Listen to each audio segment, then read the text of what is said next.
রাশিদার নাম, রাশিদার নাম। এত ভাবিস না,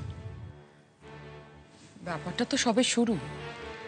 মাস্টারমশাইয়ের নজরে যখন একবার পড়েছে তখন নিশ্চয়ই আটকানো যাবে। কারা এসব করলো বলো তো পিপি?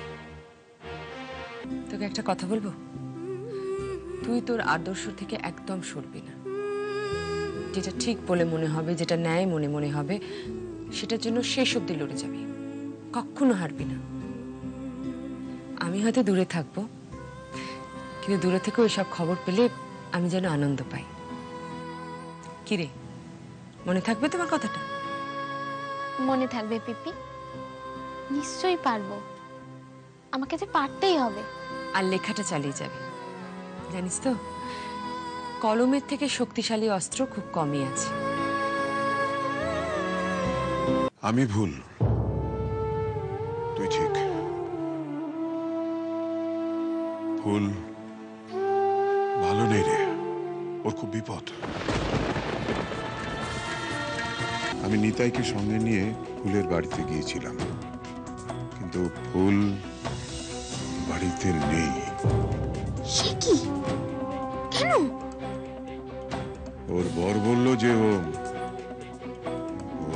কোথাও গিয়েছে, বাড়িতে নেই। কিন্তু আমার সন্দেহ হয়েছে। কি সন্দেহ হয়েছে তোমার? ফুল ঘরের ভেতরেই আছে। সে কি? মরগুদি,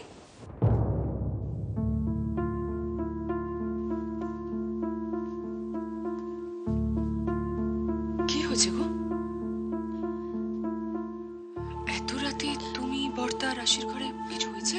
বাবা চলো, আমাদের এক্ষুনি বেরোতে হবে, না হলে ফুলকে আর বাঁচানো যাবে না। যেভাবেই হোক ফুলকে বাঁচাতে হবে।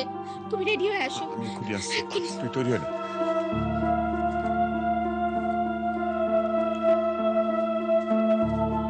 রাশি, কাকিমা, ফুলের খুব বিপদ।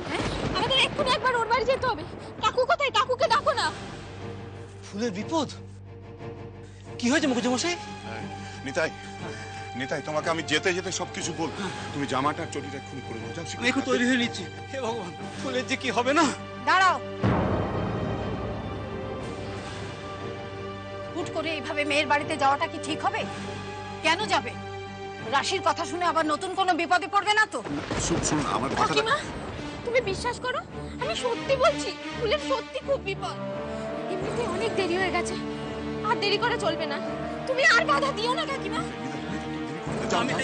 আচ্ছা, তুই কি করে জানলি যে ফুলের বিপদ? তোর কাছে কোনো প্রমাণ আছে? আর তাছাড়া এভাবে গেলে জামাইটা যদি আবার রেগে যায়?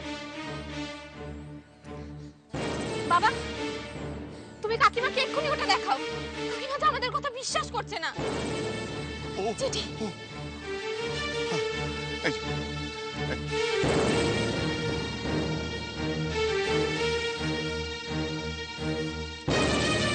এবারে সবকিছু না আমার কেমন অদ্ভুত লাগছে।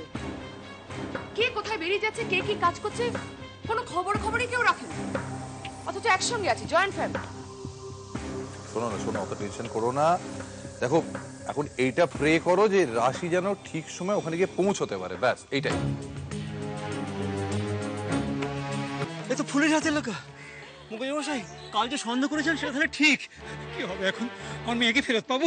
তাড়াতাড়ি চল, রাশি আসে, তাড়াতাড়ি। আমার মেয়েটা লেগে বসে হলো কেন? আমাকে ফিরিয়ে নিয়ে আসছি, তো এক্ষুনি আসছি। মেয়েটার গায়ে হলুদের গন্ধ এখনো যায়নি। এই সর্বনাশ কেন হলো ঠাকুর? এই, এবারে কিন্তু কিছু একটা ব্যবস্থা করো। কাল ও বাড়ির লোক এসে কিন্তু ঘুরে গেছে, তার মানে আবারও কিন্তু আসবে। বলে দিয়েছি যে আগের থেকে খবর না দিয়ে আসলে আর ঢুকতেই দেবো না। আগে গ্যাস টাকা পাবো, তারপর ওই মেয়েকে আমি বাপের বাড়ি পাঠাবো। একদম না, তোমাদের মতো শয়তানদের আমি আর কিচ্ছু দিতে দেব না। রাশিদার নাম, রাশিদার নাম।